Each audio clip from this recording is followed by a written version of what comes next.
Well, I'd say thank you, but now I know it takes 3 of you to get on the agenda, and I've spoken, or 2, and I've spoken to 3. So, how does this work? So, I think we all know about the New-Indy paper mill. I did this clip just to show you 592 acres we're talking about with all of these lagoons, and every single one of them has an issue except one. So, most importantly, the aeration stabilization basin, which is 64 acres.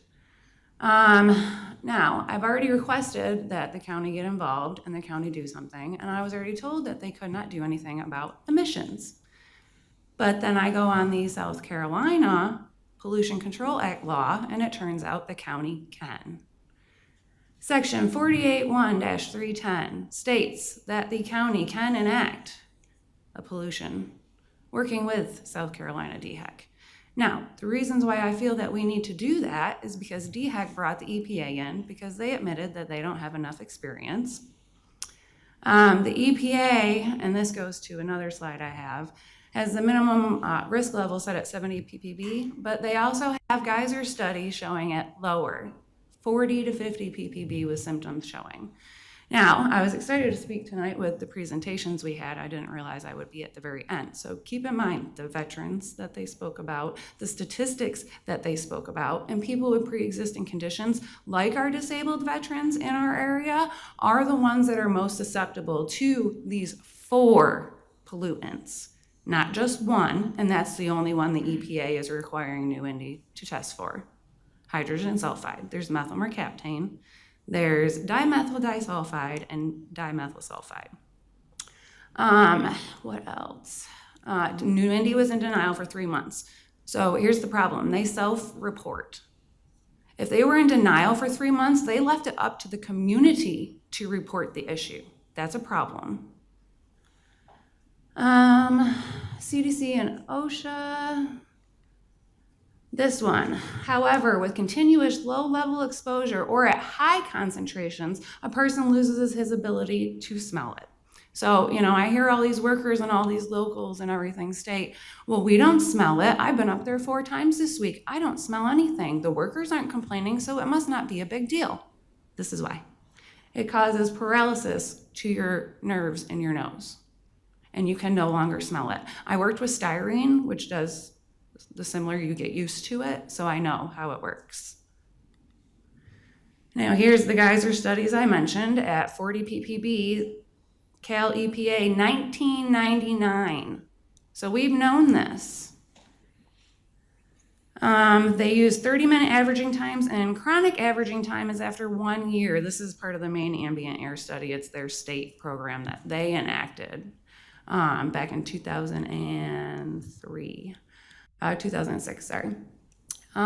So, we're already at 8 months. This started in January.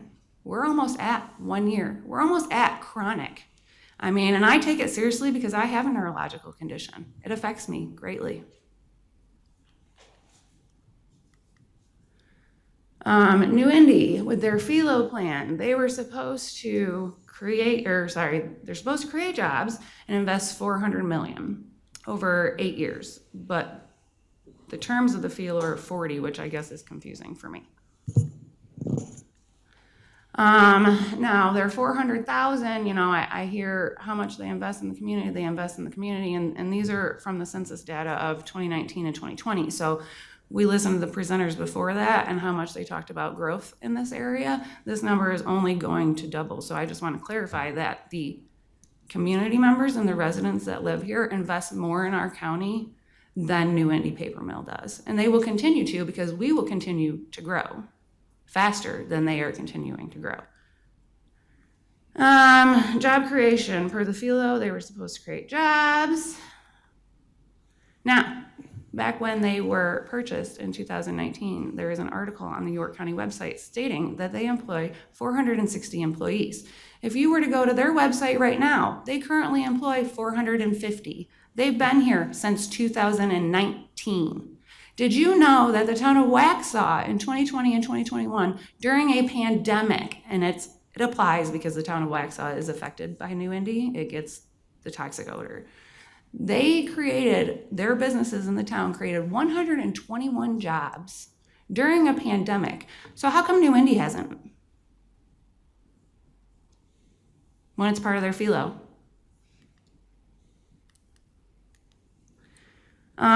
We were told job creations and added to the tax base. I mean, I personally do not care about the tax base if I have increased medical health care, because the county's not paying my medical bills. So I could care less about what New-Indy contributes to our tax base.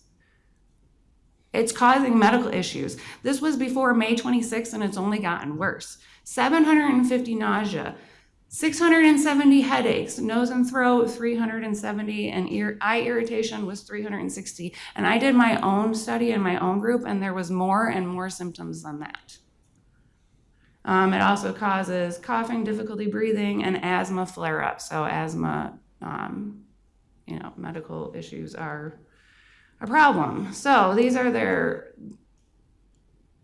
three of their basins. The primary clarifier, which they've already dredged the top of, still has a ton of settled sludge. Their equalization basin is 75% full of sludge, but that's not just it. It's all vegetative growth.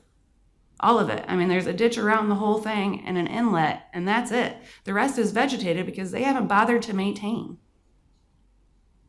I've got a list of their dredging on the aeration stability. I mean, they went months without maintaining. And I don't have anything saying that this one's ever been dredged. So you've got several issues with these three basins right here. The primary clarifier, the equalization basin, all send sludge to the aeration stabilization basin. They knew this from a 20 and 17 process change. The county might not have known this, but New-Indy did. So they then removed the foul condensate steam stripper and are sending it to the bottom lagoon shown in the photos. That is nasty and doesn't operate properly because it's full of sludge. I mean, 80-90% covered with blanket sludge. It's 20 feet deep, and the sludge on top was 3 to 4 feet thick deep. I mean, that's absurd. And their environmental manager has now admitted that they knew there was issues prior to the conversion because they have baffles that make the water stay in the aeration so it could be treated more to increase retention time.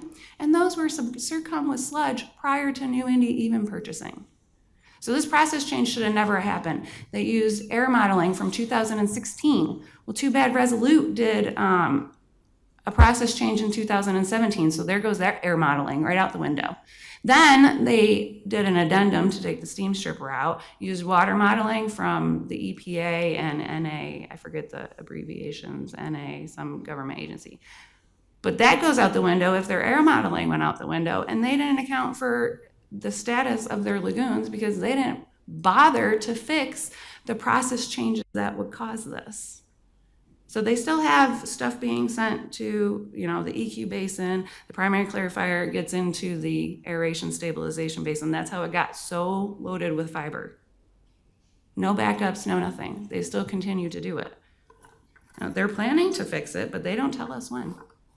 They'll give us no times, no dates. So you guys want to go and spend $58 million on a river park. I don't want my tax money spent on that because I might not be able to enjoy it. Simple as that. So I'm going to leave with saying, I forgot this one part, and this is why I want the Pollution Control Act, and I don't feel they should have a philo either. So every time you peel back a layer of the stinky onion, it's worse. I haven't found one good thing that I could say New-Indy did during the time that they have been in York County. Not a single one. New-Indy can't be trusted, and the county invited them here with the fee in lieu of tax agreements, and this is a quote from the philo. The execution and delivery of this agreement by the county has been instrumental in inducing the company to locate the project to the county. It's the county's responsibility to act, institute a pollution control act, and rescind New-Indy's philo until they stop dragging our feet and poisoning us all. That's it.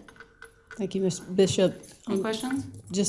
We typically don't ask questions, but I would like to just make the council aware that when we met a few weeks ago, I did, on behalf of the council, ask them to asked county management and our county attorney to look into the philo and pointed them to the concerns that you had raised, and also asked them to take a look at that to see if there was anything that reflected that they had violated that. I was advised that there was not, and that they were in compliance with their FELO.